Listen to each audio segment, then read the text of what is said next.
Hello friends, आप सबका JSSC defence zone में स्वागत है। आज आप लोगों को 31 अक्टूबर 2020 के कुछ करंट अफेयर के क्वेश्चन बताने जा रहे हैं। क्वेश्चन नंबर फर्स्ट है, चीन किस क्षेत्र में दुनिया का सबसे अधिक ऊंचाई वाला क्लाउड कंप्यूटिंग डाटा सेंटर बना रहा है? इसके चार ऑप्शन हैं, ताइवान, हांगकांग, बीजिंग, तिब्बत। इसका राइट आंसर है तिब्बत। इसके कुछ इम्पोर्टेंट पॉइंट हैं। चीन तिब्बत में दुनिया का सबसे ज़्यादा ऊंचाई वाला क्लाउड कंप्यूटिंग डाटा सेंटर बना रहा है। यह डाटा केंद्र चीन और कुछ अन्य दक्षिण एशियाई देशों जैसे नेपाल, बांग्लादेश और पाकिस्तान की डाटा भंडारण ज़रूरतों को पूरा करेगा। क्वेश्चन नंबर नेक्स्ट है, भारत ने किस राष्ट्र की सशक्त सेना से 11,000 कोल्ड वेदर क्लोथिंग सिस्टम खरीदे हैं? इसके चार ऑप्शन हैं, फ्रांस, रूस, संयुक्त राज्य, जापान। इसका राइट आंसर है संयुक्त राज्य। भारत ने संयुक्त राष्ट्र की सशक्त सेना से 11,000 कोल्ड वेदर क्लोथिंग सिस्टम खरीदे हैं।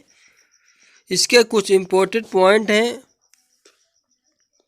भारत ने लद्दाख में वास्तविक नियंत्रण रेखा LAC के साथ लगे फ्रंट क्षेत्रों में तैनात अपने सैनिकों के लिए संयुक्त राज्य अमेरिका से extended cold weather clothing system ECWES के 11,000 सेट खरीदे हैं। क्वेश्चन नंबर नेक्स्ट है, 7 नवंबर को इसरो द्वारा किस उपग्रह का प्रक्षेपण किया जाएगा? इसके चार ऑप्शन हैं। First option ASOS-X, EOS-1, LVX-2, PVS first. इसका राइट आंसर है EOS-1।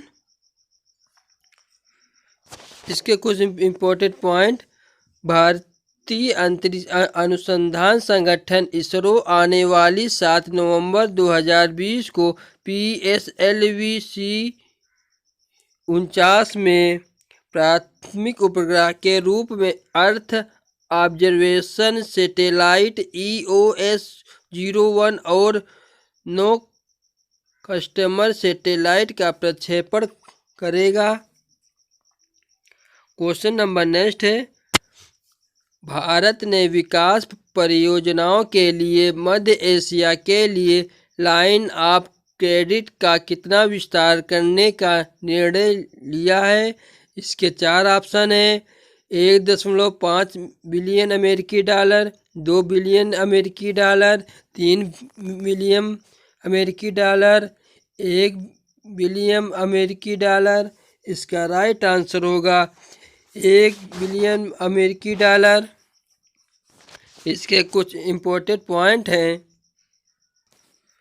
भारत ने 28 अक्टूबर 2020 को मध्य एशियाई देशों में विकास परियोजनाओं के लिए 1 बिलियन अमेरिकी डॉलर का मूल्य की ऋण व्यवस्था एडिशनल लाइन ऑफ क्रेडिट की घोषणा की है।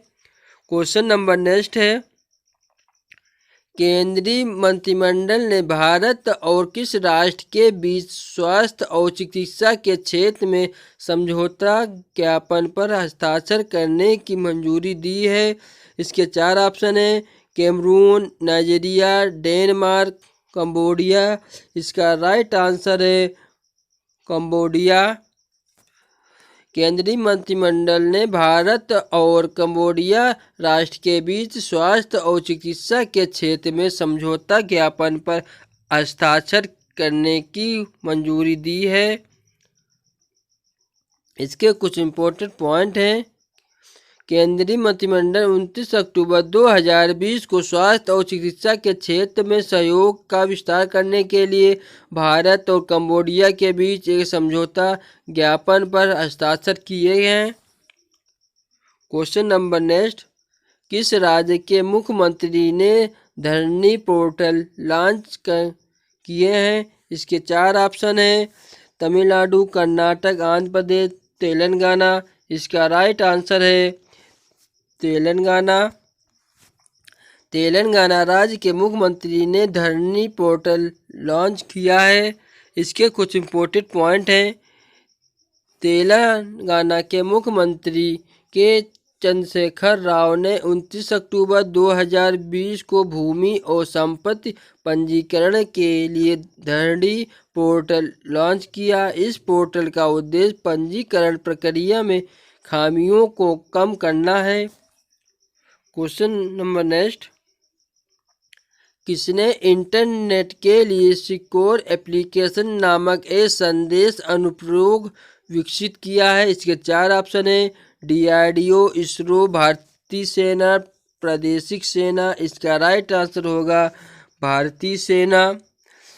भारतीय सेना ने इंटरनेट के लिए सिक्योर एप्लीकेशन नामक एक संदेश अनुप्रयोग विकसित किया है। इसके कुछ इम्पोर्टेंट पॉइंट है।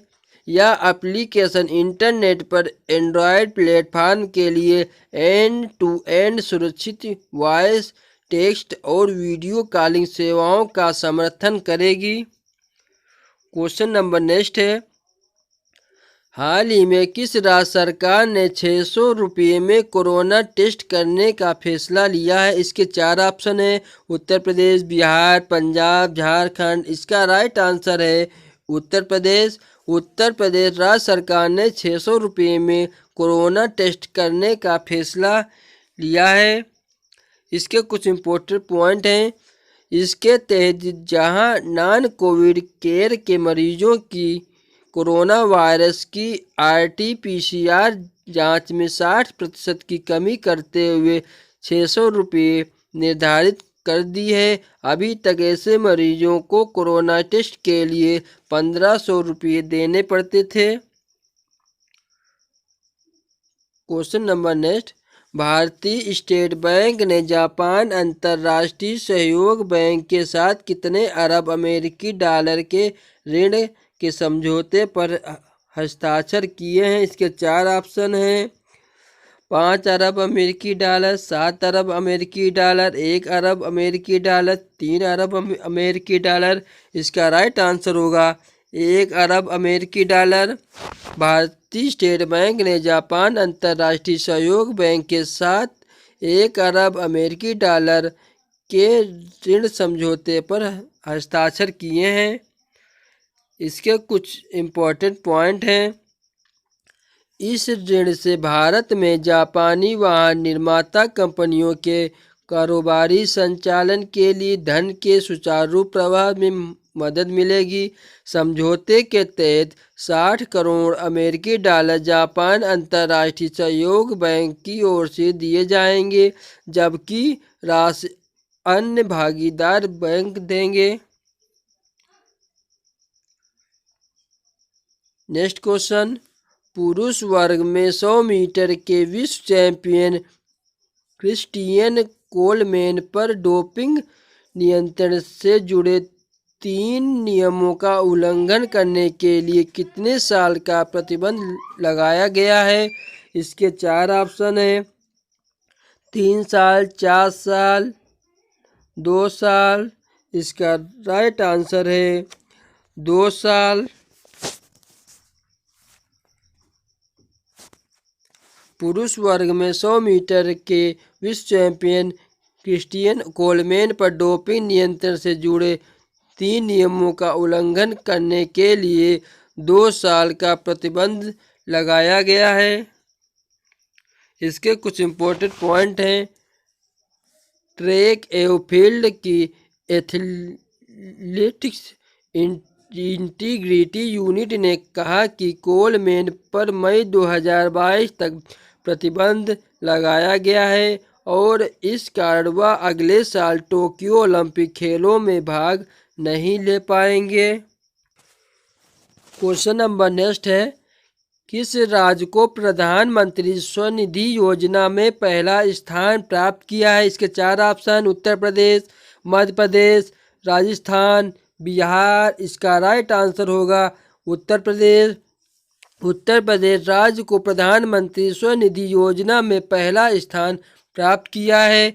इसके कुछ इम्पोर्टेंट पॉइंट हैं।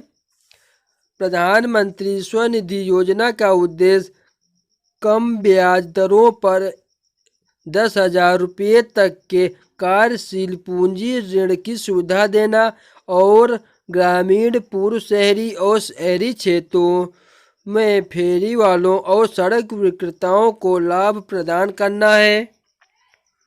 क्वेश्चन नंबर नेक्स्ट है, भारतवंशी वेवेल राम कलावन को किस देश का नया राष्ट्रपति चुना गया है? इसके 4 ऑप्शन हैं। Brazil, Seychelles, America, Sri Lanka. इसका राइट आंसर है सेशेल्स। इसके कुछ इम्पोर्टेंट पॉइंट हैं। सेशेल्स हिंद महासागर में एक पूर्वी अफ्रीकी देश है और 115 द्वीपों का एक द्वीप समूह है। वेवेल रामकलावन ने 54.9% वैध मतों के साथ राष्ट्रपति डेनी फारे को हराया। क्वेश्चन नंबर नेक्स्ट है, किस देश को भारत ने फ्लड गाइड सेवा प्राप्त नहीं होगी? इसके 4 ऑप्शन हैं। उत्तर कोरिया, चीन, पाकिस्तान, अफगानिस्तान। इसका राइट आंसर है अफगानिस्तान। अफगानिस्तान देश को भारत से फ्लड गाइड सेवा प्राप्त नहीं होगी। इसके कुछ इम्पोर्टेंट पॉइंट हैं। अफगानिस्तान को भारत द्वारा शुरू की गई अपनी तरह की पहली अचानक आने वाली बाढ़ से जुड़ी मार्गदर्शन सेवाएं प्रदान नहीं की जाएगी। सेकेंड पॉइंट, भारतीय मौसम विभाग IMD द्वारा भारत और अन्य दक्षिण एशियाई देशों बांग्लादेश, भूटान, नेपाल और श्रीलंका के लिए अपनी तरह की पहली अचानक आने वाली बाढ़ से जुड़ी मार्गदर्शन सेवाओं की शुरुआत की गई है। नेक्स्ट पॉइंट, इसके तहत भारतीय मौसम विभाग सभी सदस्य देशों के लिए एकदम अचानक आने वाली और अल्पकालिक बाढ़ के बारे में जल विभाजक और शहर स्तर पर प्रभाव आधारित पूर्वानुमान जारी करेगा। क्वेश्चन नंबर नेक्स्ट है, भारत के सबसे लंबे समय तक सेवारत बैंक CEO के रूप में किसको सेवानिवृत्त हुए हैं?